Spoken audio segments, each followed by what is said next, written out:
Hi, everyone. Thank you so much for tuning in to today's webinar, Operating in a COVID World. My name is Natalie Rosado. I'm the Director of Small and Medium Enterprise Services at World Business Chicago. And today we're excited to partner with Jack Elzinga and the Stanford Graduate School of Business to bring you a webinar that focuses on strategizing for growth now in a low-touch economy. So I'm going to hand it over to Jack, who will be introducing our webinar. Fantastic. Thank you, Natalie.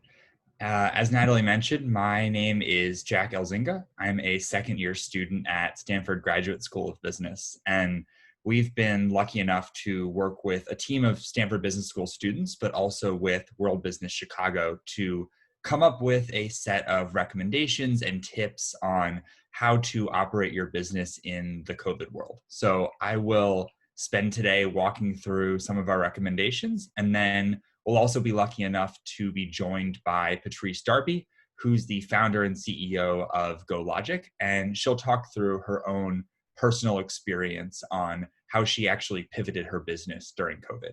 So she'll be joining us in 20 or 25 minutes or so. Awesome. Before we get started, Natalie, I know you wanted to talk about some of World Business Chicago's broader neighborhood and strategic initiatives. Yeah, thank you, Jack. So I want to just give a little bit of overview of how we came to collaborate with Jack and his team. We did this as a part of World Business Chicago's Neighborhood and Strategic Initiatives Department. And so really our goal is to support inclusive economic growth and the revitalization of Chicago's underserved neighborhoods. And we do this with a few key initiatives that I just wanted to touch on. One of them is Chicago Anchors for a Strong Economy. And essentially what CASE does is leverage practices from the city's anchor institutions to support the procurement of local small and medium-sized businesses in our neighborhoods. Another initiative is Chivis Hub, which is a free online portal built exclusively for small to medium enterprises and for entrepreneurs to get the resources they need to start, scale, or accelerate their businesses. And this webinar will actually be part of Chivis Hub, so you'll be able to access it there and you'll be able to take advantage of what we will present today there. Last but not least, we also have workforce and talent development, and that is an initiative that really assists employers to eliminate barriers that prevent them from hiring and retaining employees in underserved and emerging neighborhoods. So with all of this in mind, we want to make sure that we leverage the talents of volunteers and all of our partners, such as Jack, that are coming in and bringing their past experiences to be able to showcase them to our audience. Great. Thank you, Natalie.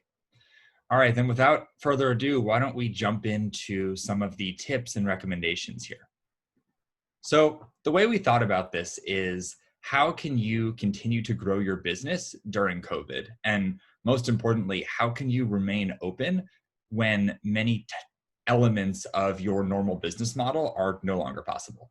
So first we'll cover, how do you reopen? How can you do it safely? What are some tips that we have? And then we'll move into longer term, how do you grow your business? How do you drive what we're calling socially distanced revenue? Great. So part one here, tips for reopening. And we broke this down into 4 different categories. We said, number one, you want to make sure you're checking local guidelines. And the US Chamber of Commerce has actually put together some great daily updates, and it's broken down by geographical region, by state, by city. So for Chicago, you'd be able to check the updates, and you can use that to decide how you're making operating decisions. One thing that's been particularly tough in this last 6 months is that the operating mode in a place like Chicago changes because of the number of COVID cases. And so having these local guidelines as just a starting point as to where to go can be really helpful. Number 2, making sure you're planning in your business for social distancing. And I'll touch more on that in a little bit. Number 3, making sure you're publicizing your reopening. Use your favorite channels to make sure your customers are aware that you're becoming back open. And number 4, work with neighborhood organizations. Chicago has a number of fantastic neighborhood partnerships and organizations who are helping you figure out how to drive revenue. And so work with local officials where you can. So let me touch on each of these in a little more detail. I mentioned local guidelines. The US Chamber of Commerce publishes maps like this one, and this is a state level map, but they also allow you to click down into more specific cities, geographies to understand exactly what the rules are in your region. So make sure you're checking those daily updates. Number two, planning for social distancing. So when you open your business, you'll need to make sure that people can be 6 feet apart at all times. And this can be particularly tricky, especially if you have a small store, especially if you have a kitchen or a storeroom, but there are ways that you will be able to do this. So if you've been to a big box store recently, you've seen marks on the ground like this one at a Walgreens, which are 6 feet apart. They're drawing squares or maybe putting stickers on the ground. That can be really helpful, especially for people waiting in line. Now, where this can become a bit trickier is, as I said, in a smaller store. And what we've seen people do successfully is you can actually have customers take a prescribed path through the store. So maybe every customer has to go into the back of the store and wind their way to the front. And every customer will get the opportunity to stop by every shelf, but they'll do it in a way where they can always remain 6 feet apart. Socially distant kitchens and storerooms, this can also be very tricky. You want to ensure that workers can perform their jobs while also remaining 6 feet apart. Now, this may actually reduce capacity. In a restaurant, you may not be able to cook as much. You may have to say, one person in a storeroom at a time or one person in a basement at a time. And maybe you come up with some sort of system to indicate if somebody is in that space or not, just to ensure that people are continuing to remain their distance. Hand washing and mask wearing. So mask wearing is everybody has to be wearing a mask, especially in a place like Chicago. That's just part of the state and city level guidance. In terms of hand washing, one thing that I've seen be very successful is setting up hand washing stations at different places in your business. And so maybe when somebody walks in the door, there's a hand washing station and they do that. And maybe before they check out, there's another hand washing station. And these are just little sinks with some soap or some hand sanitizer. And it gives people the opportunity to both feel safer and be safer. Perfect. So publicizing your reopening. To do this, the best thing to do is what you know how to do best, which is engage with your customers. Email them, Facebook, Instagram, let them know you're open. And signs on your windows, especially in more walkable neighborhoods, can also be quite effective. One thing that we've seen be really successful is using your reopening to highlight the changes you're making to prioritize safety. And you can say, we're open, please wear a mask and keep your distance. Or we're open, here's all the things we're doing to make sure that you can be safe coming into our stores, because it gives customers a level of comfort. They want to see what you're doing because they really want to come back to the store and they want to do it safely. And finally, working with neighborhood organizations. So there's a number of organizations in Chicago that have organized programs for relief and revenue generation. Make sure you are taking full advantage of anything that you might be eligible for. We'll provide some links here, and we'll also send out after just neighborhood by neighborhood information to make sure that anything in your neighborhood, you get the opportunity to let them help you, because that's what they want to do. They want to help you reopen. They want to help you drive economic growth in the community, especially during this tough time. Great. So that's tips for reopening.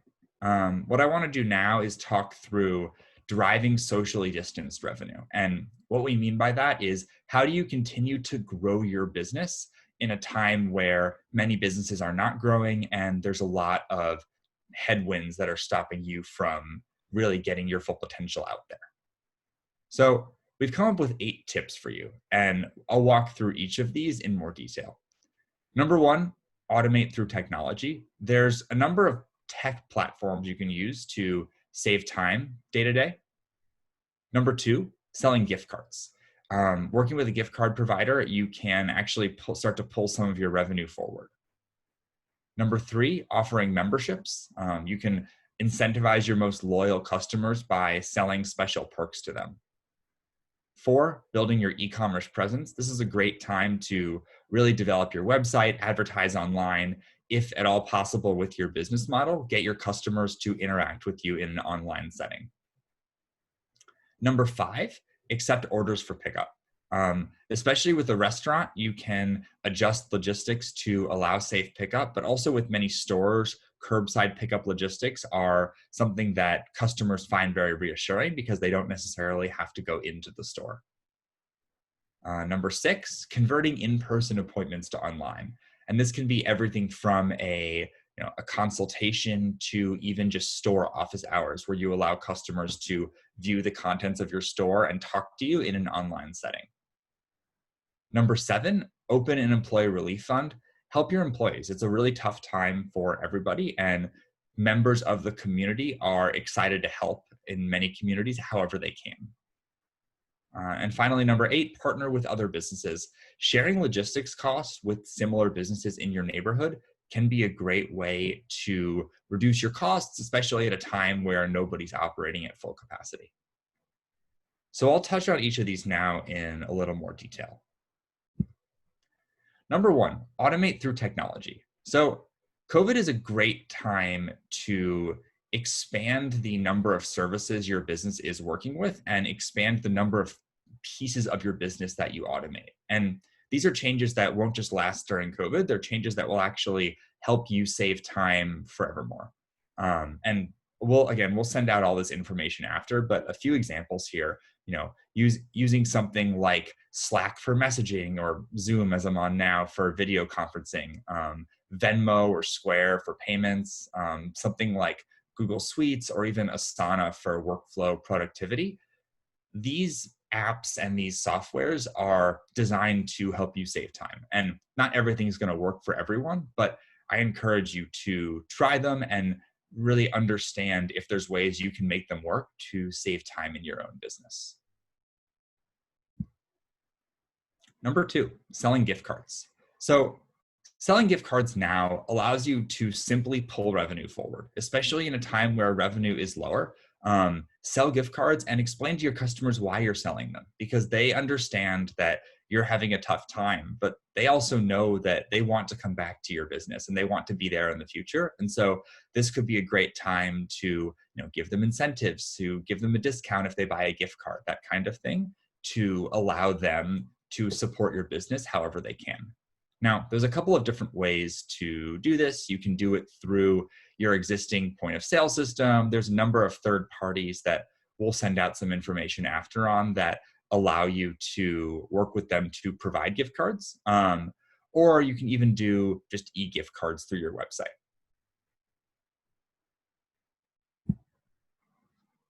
Number 3, offer memberships. Now, a number of companies already do this, especially some of the larger ones. And the goal here is to incentivize your most loyal customers to keep coming back by giving them perks that they can redeem now or later. Now, this can work for any type of business. It works well for restaurants. You can have some sort of a dining club, but even for a retail company or more of a content company, there's ways to incentivize your customers through a membership. Now, you as the business owner will know what your customers care about most. And so maybe a membership that offers them, whether it's a discount in the future or even just like, early access to new products, that kind of a thing, where they can have the opportunity to get something special by being a member with you. And for you, if you're charging a little bit for this membership, perhaps you can pull some of that revenue forward. But even if you're not, you could have the opportunity to retain your most loyal customers in a time where there's not as much for them to purchase, or they don't necessarily have the same funds to be purchasing.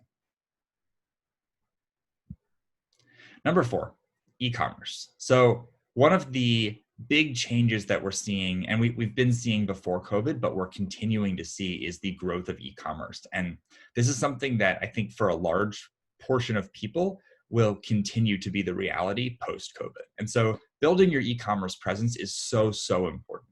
Now, there's a number of ways to do this. You could be doing it through just setting up your own website if you have the skills. If you don't, there's a number of services such as Shopify that will help you do that. The other part of that, though, is online advertising. If you can advertise through Google, Facebook, Twitter, LinkedIn, these companies will help you promote your business to everyone in your neighborhood. And if it's e-commerce, even everyone in the city or beyond who would potentially be interested in buying from your business. I would also call out virtual events here. Virtual events can be a great way to drive interest, but also just be a source of revenue. You could do some sort of office hours or a cooking class or a product showcase or even a virtual experience to help your customers see what your business does, even if they're not all going to come in, especially not all come in at the same time for an in-person experience together. Number 5, accepting orders for pickup. And to some extent, this goes with e-commerce because you can have e-commerce orders that people order online, and then they'll come into the store to do either a in-person pickup or a contactless pickup. The curbside pickup is something that a lot of people have been excited about. So any sort of a curbside pickup stand, which is all you have to do is set up a place outside where customers can park, and then you can just run their order out to them when they're there. People like it because they don't have to get out of their car, they don't have to touch anything, and so it can be a lot safer for customers coming in. Another piece of this is contactless payment. If there is a system, maybe it's doing plexiglass dividers or even just having a tap credit card machine where customers don't have to touch anything to pay, that's also going to be, or is already, a trend that people are very excited about. Number 6, converting in-person appointments to online. So customers like shopping. It's fun to go into the store, explore different products, get that experience.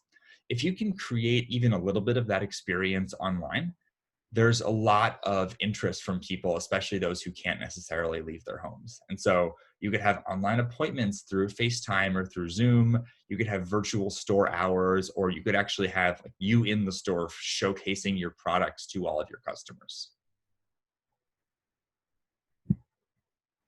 Number 7, employee relief funds. So if you did or still need to reduce payroll, create an employee relief fund where perhaps you can help retain, or you can help donate to help your employees, or your customers can help donate. And there's a number of ways to do this through Indiegogo or GoFundMe. It's a really great thing to do if you have the ability. It's definitely something that employees will appreciate a lot.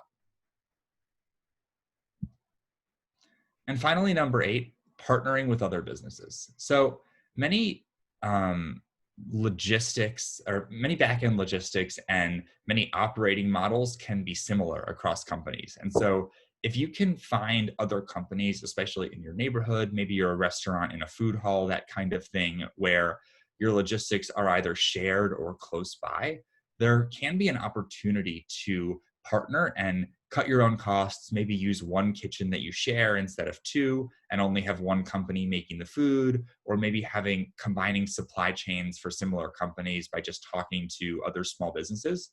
There can be ways to cut costs, especially in this time where demand is a little bit lower. So for a restaurant and bar, you can consider shared kitchen space, or maybe having one restaurant execute all of the cooking and delivery and share profits with another restaurant. You could also have joint virtual events to bring the community together, especially in a place where maybe there's multiple restaurants on the same street. For retail, you could do something similar where maybe you're sharing storefront space to reduce rent costs, or teaming up with joint promotions, or, as I mentioned, trying to coordinate your supply chains in some form. Great. So that concludes the tips and reopening strategies section of our webinar. What I want to do now is talk through a few different case studies, and then our last case study will actually have Patrice come on live to talk about her own experience.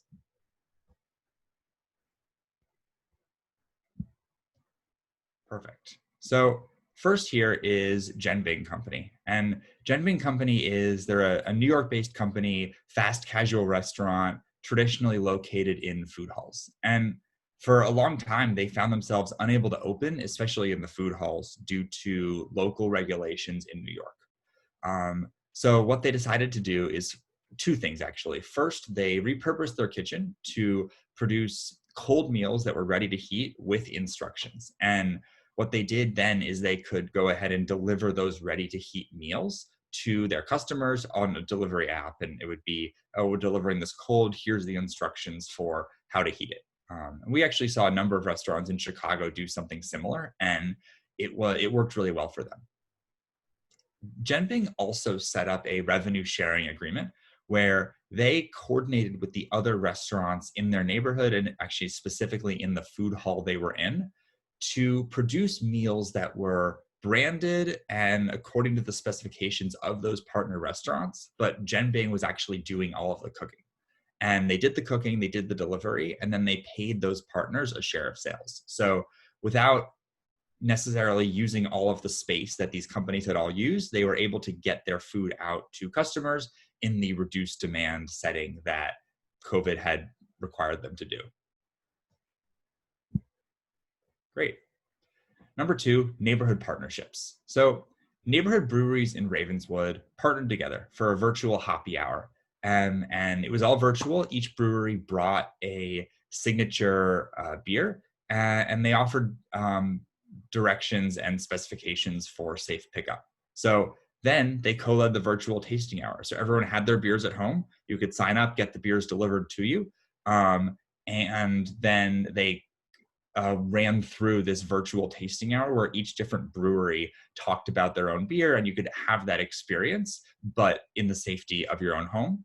What was really nice about this was that the breweries were all able to work together to jointly drive revenue, and it was able to generate some buzz, but most importantly, remind the people living in the neighborhood that these breweries were there and they wanted to support them. Great.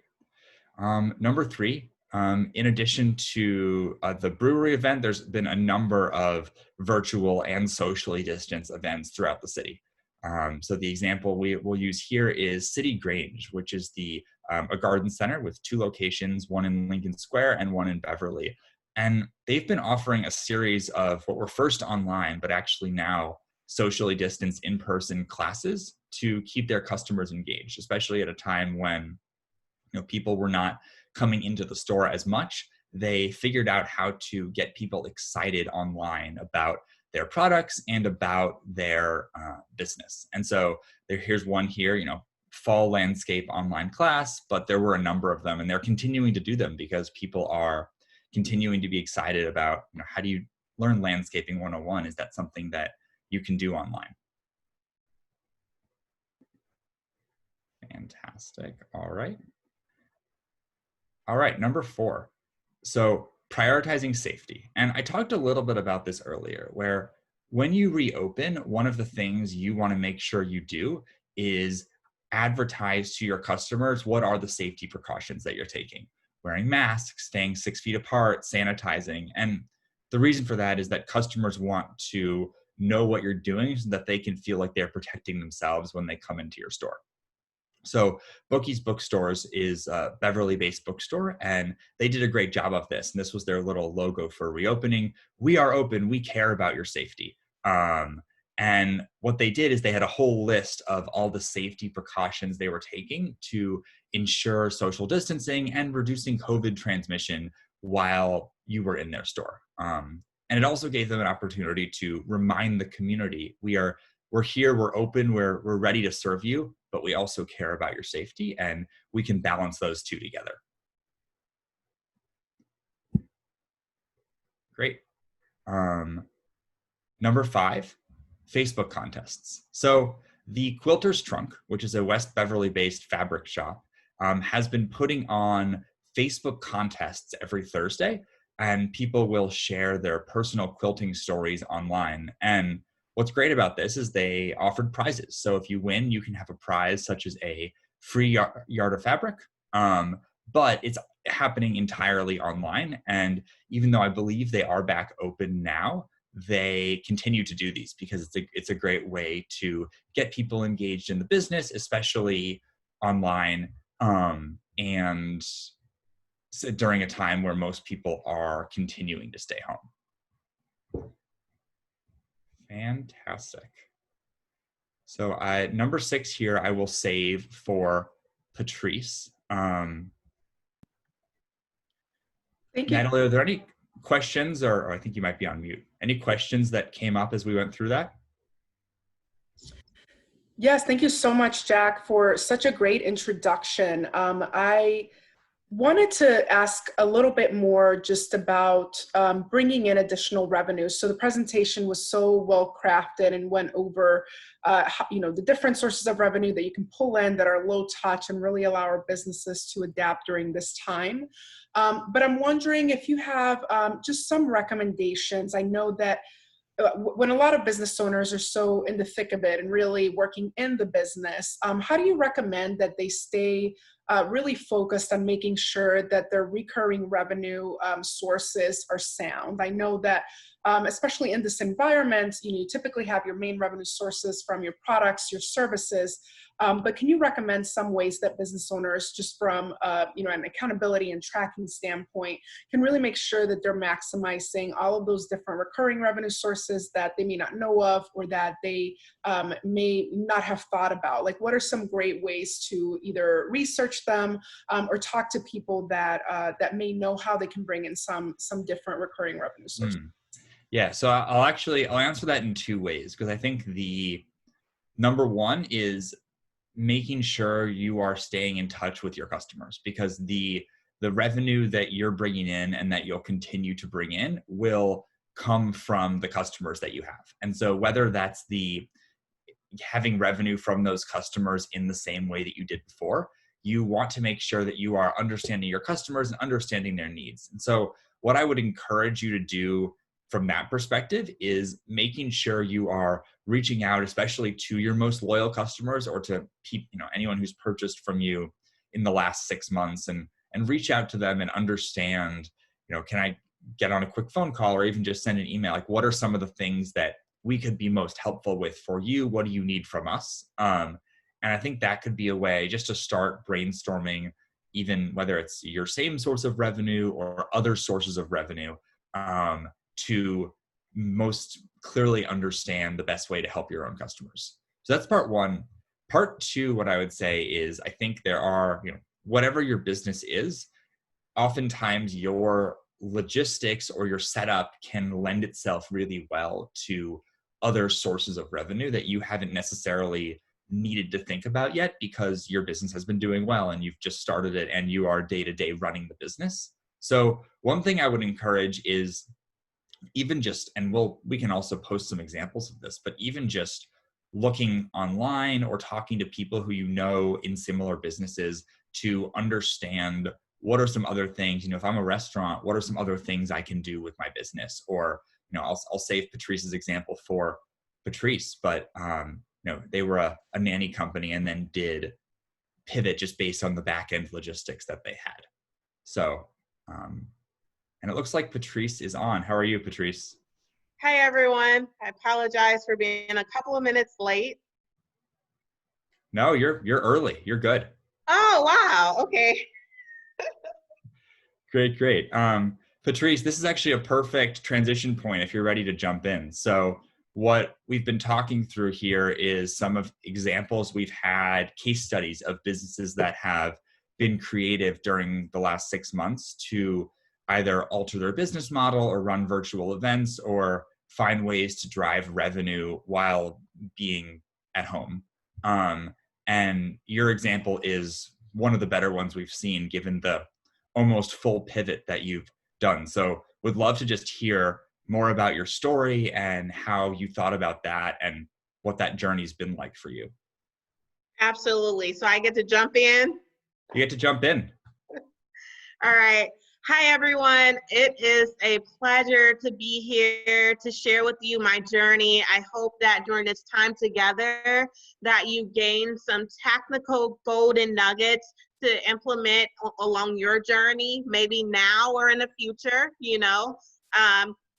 It's my desire that you are inspired, motivated, and that it pushes you to think outside the box. All right, so my name is Patrice Darby. I am a second generation entrepreneur. My parents have been entrepreneurs for 40 years. And so I am delighted to be a part of their story. And I'm also a second generation childcare expert. So my journey began in 2016 when I launched Go Nanny. So Go Nanny was an innovative tech solution for busy families. So I grew up in a busy home. Imagine two parents that were entrepreneurs running 5 or 6 different businesses.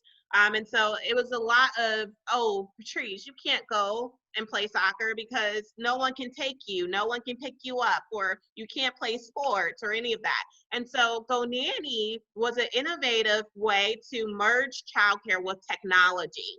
So we were a tech startup, and we built a platform that allowed parents to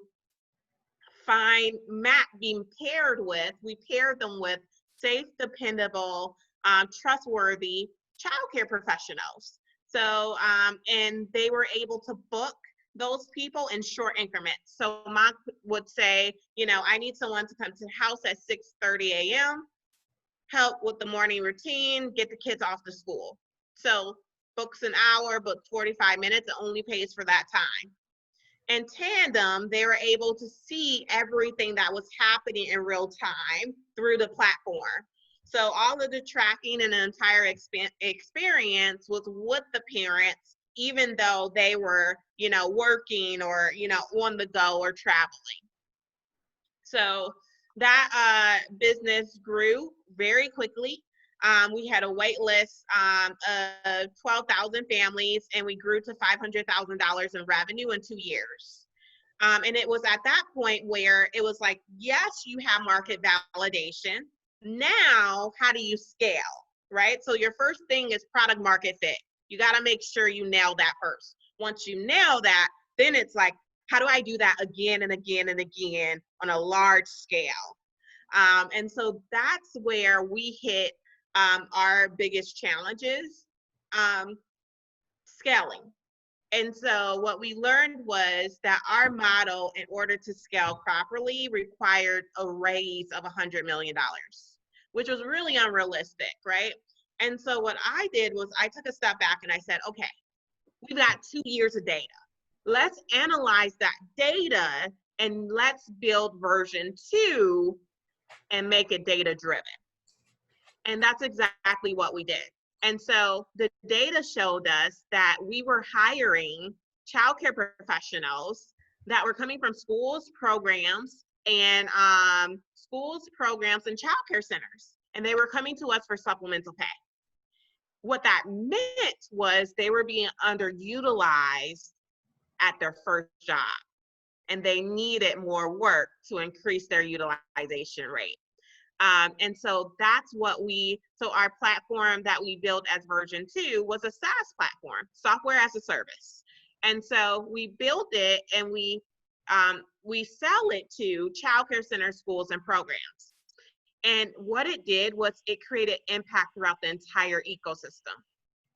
Parents, what our data showed us was it took 6 months for parents to trust a new person with their child. This second model, parents didn't have that barrier.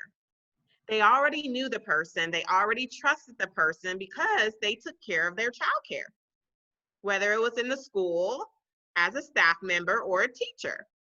Secondly, now these underutilized workers were able to get more hours in the same location where they already work. So that increased retention, employee retention as well, because they were solving 2 problems for that employee, not just one. And then the third, what we learned through data was that it's very challenging for childcare centers and schools to figure out ways to diversify their revenue. A lot of them, the mainstream of revenue is tuition.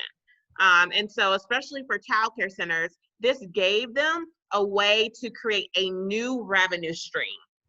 So now they're able to offer a cost-effective transportation solution, right? 90% of childcare centers don't have transportation because it's too expensive. and then they're able to put their employees and give them more work. And it was all done through the GoNanny platform. So within 2 months, we grew and closed 2 contracts. So at the beginning of January 2020, we were onboarding 60 childcare centers. We were taking them through the process, getting their employees vetted, all of that, and onboarding them. And the go live date was March 23rd. So on March 19th, COVID hit. And when COVID hit, we were in the middle of raising $1 million as well. So 2 things happened. First, the $1 million evaporated overnight. People could not invest because their portfolio companies was on fire. They needed to allocate more funding there. It was a major risk because of COVID. No one knew how long it would last, how it would impact our business, how it would impact their investment, all of that. It was just a whirlwind. The second thing that happened was J.B. Pritzker said all childcare centers have to close down. And we immediately lost all of our revenue. So $80,000 in MRR disappeared overnight. And we were at zero. We were at $0 in revenue for 120 days. 120 days. So for me, when this first happened, I couldn't even process it. You build something for 5 years and it evaporates overnight. So I had to take a step back and collect myself. When I did that, I leaned in and I said, I talked to myself. You've got to give yourself pep talks. I encourage you to do that. I leaned in and I said, Patrice, you're talking about everything you don't have.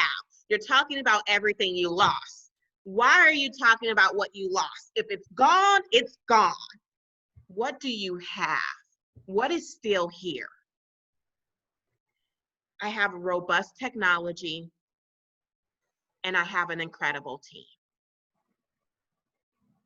What I need to find is who needs us. That's what I asked myself. Who needs us now? And what we landed on, because it wasn't just me, right? It's my team too. And we landed on restaurants and retail, because both of these industries were getting killed, slaughtered. They were getting price gouged by Uber Eats and Grubhub. They were shutting down and not even operating because there was no way for them to get their products to their customers in a safe way. And so we stepped up and we expanded our platform, right? We took the technology and we repurposed it to serve the retail industry and the restaurant industry. And by doing that pivot, within 20 days, we closed Within 20 days, we closed over $100,000 in contracts within 20 days. So now what we've been able to do with our company is now GoLogic, and we create turnkey digital solutions for small businesses to increase revenue opportunities and deepen customer relationships. And how we do that is through our product called GoLoco. GoLoco is a digital mobile experience for retailers to sell more faster by getting their products to their customers in a safe, fast, and convenient manner, as well as restaurants to get their food safe, fast, and convenient to their customers. And excitingly enough, this platform has provided so much opportunity for us, to the extent that we just launched our third category. So the first 2 categories was retail and restaurants. I'm happy to announce that last week we launched our third category, we're onboarding 500 childcare facilities, and parents will be able to find e-learning supervision while their kid is remote learning through CPS.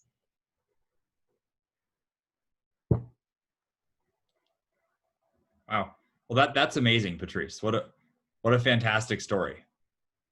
Thank you, Jack. Yeah, that's very incredible. So thank you for sharing it. Patrice, I did have one follow-up question. I know that, when Jack was delivering his presentation, he talked about just different ideas for developing revenue streams, like you talked about, and really facilitating that pivot. And then he also went into some case studies, which really kind of encouraged business owners to look at the way that other business owners had done it. I would say if you had just a piece of advice, because you have pivoted over the course of just your experience as an entrepreneur, from GoNanny to GoLogic and now through COVID. What do you think that it's so important for entrepreneurs to just always keep that growth and scaling mindset? And can you give some words of encouragement for entrepreneurs that maybe are kind of hitting roadblocks? Because I know it's easy to stay stuck in the business, but you've done a lot of work working on the business so that you can scale it, and so the life cycle of it won't stop. So I know it's easier said than done, and I'm wondering, what kind of advice do you have for business owners so that they'll keep from getting trapped in the business and really always look for opportunities to get more revenue streams? Okay, Natalie, I love the question.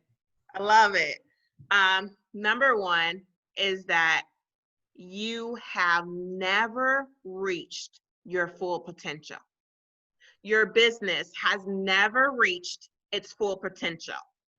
I say that because oftentimes as entrepreneurs, we fall in love with our business and we hold it so close that we don't open up our hands for the opportunity to see something greater, to create something greater, right? Had I held on to the first GoNanny, I wouldn't have ever understood that I could create impact throughout the entire ecosystem.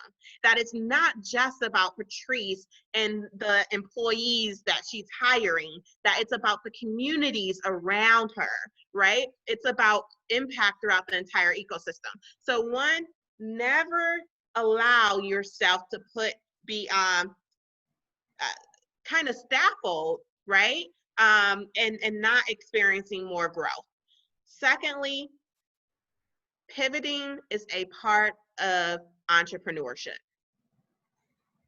If you haven't pivoted yet, I would take a step back and say, why not? What's holding you back? What's the barrier? Because every day that you work on your business, you should be improving it. Sometimes pivots are very small. Sometimes they're massive. But you should always be pivoting in some form. You never know everything.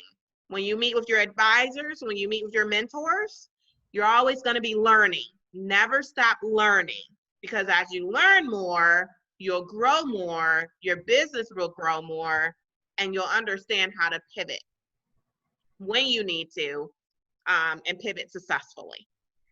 One thing that Natalie said was, she said, how do you not work on the business? How do you not work in the business so that you can work on the business? My first 2 years running my business, I was so deep in the weeds working in the business, and I didn't understand the value of working on the business. So my how-to is, one, dedicate 2 hours out of your week to work on your business. So if you work 60 hours, you're actually working on the business 58 hours. You need to have 2 hours, whether it's the beginning of the week or the end of the week, to sit back as the CEO of your company, as the leader, and work on it. How are things going with each department? What needs improving? Why did that customer leave? What are the customers saying? What was the feedback about the customer service? How are your staff doing? How are your workers doing? Ask yourself those questions so that you can create a bigger impact those 58 hours. right? Because if you position yourself with those 2 hours, you'll be more impactful with those 58 hours. The second thing is that once a month, sit down and journal. That's the second step. Write everything down that you accomplished that month. Sit with it. Be there, silent, reflect. We don't do this enough. And this is a springboard for success into the next month. So those are my 2 steps that I do every month to make sure that I'm working on my business and not just in it. Thank you Thank so you. much, Patrice. I think this is just really great feedback and tactical as well, so that our audience and participants can really take away some key actions that they can take today or tomorrow or this week to be able to improve upon their business. So thank you so much for sharing your experience. So Patrice, do you have any other thoughts before I close this out? I got a lot, but a couple of things that I will say is that, number one, I don't know if you've been in business through the pandemic, but if you have been, I want to tell you that you can make it. It's something that may be cliche, but it's the truth. You can make it. Grab a hold to your community, to your network. Maybe there's someone that you need to cry on, you know, their shoulder for a minute. Maybe you need to be transparent with some people and that makes you feel uncomfortable. Be uncomfortable. Being uncomfortable is okay. It's healthy. Maybe there's some rough conversations that you have to have. Do it, because growth will come from that. I had to have many uncomfortable conversations. Who wants to tell anyone that you have to let them go, that you have to reduce their salary, that you have to cut costs, that you have to, you know, there's a lot of uncomfortability in that. So be uncomfortable. If you're in a role as the CEO, that's a part of it, being uncomfortable, having tough conversations.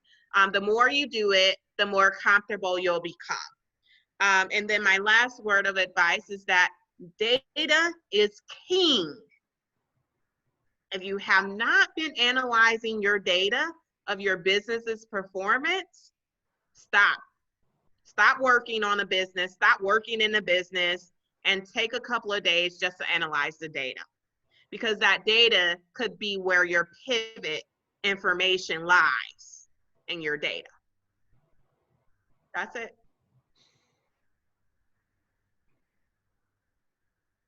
Great. Hey, Patrice, one more question before we jump off here. Can you talk a little bit more about how you identified restaurants and retail as the place to go? I love it. Yes. So, and that's a great question, because I remember in April, like it was yesterday, of like when I made the decision, this is what we're doing, guys. This is it. We got to take action. Let's go. And it was a couple of things. I actually pulled the top three people in my company. I pulled them all into a room and we had a 3-hour meeting. And the first thing I told them was, we just lost everything. I was very transparent. I was like, we just lost everything. We lost the $1 million raise. We lost $80,000 in recurring revenue. We're at $0 right now. And we've got 2 months to change this or we're gonna be out of business. That's the first thing I told them. The second thing I told them was the conversation that I had with myself, the speech that I gave myself. And I asked them, who do they think we should be serving? And so they started talking to their network. They started talking to their family. And we found many restaurant owners and many retail owners that were coming to us saying, yeah, like we're X, Y, and Z, like we won't be able to make it. We need this. We can't do Uber Eats. We can't do Grubhub. We're gonna die. We had retail owners saying, if I could figure out a way to sell my products from my house, then I can do that and I don't need the storefront right now. And so then we started looking at the news. And across the nation, these were the businesses that were getting killed, slaughtered. And so that's why we landed on that and we started moving forward. And I think for us, and I'll say this for anyone that's listening,